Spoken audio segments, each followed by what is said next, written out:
अरे मोहि तोहसे पूछिले ईसरये महादेव लोगावा कहाँ कैले जाय। अरे मोहि तोहसे पूछिले ईसरये महादेव लोगावा कहाँ कैले जाय। आरे तोहरे बबैया गौरा यज्ञ एक ठाने ले लोगावा नेवत लिहले जाय। आरे तोहरे बबैया गौरा यज्ञ एक ठाने ले लोगावा नेवत लिहले जाय।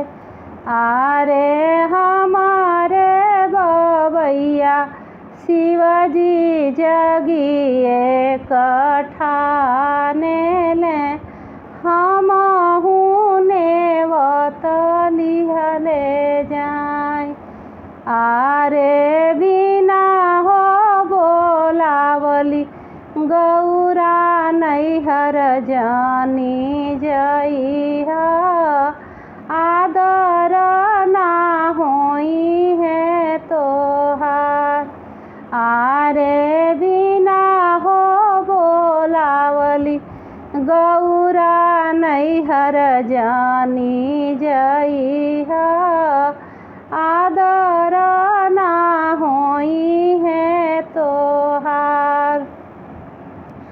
आरे तोहरा तो ये शिवजी माई से बाप नाही तू का जनब नैहर के हाल। आरे तोहरा तो ये शिवजी माई से बाप नाही तू का जनब नैहर के हाल। आरे हमारा तो ये गौरा माई से बाप नाही हमका जानबी नैहर के हाल। आरे तोहरा तो ये गौरा माई से बाप बाणे के नियाइले डोलिया कहाँ। आरे तोहरा तो ये गौरा माई से बाप बाणे के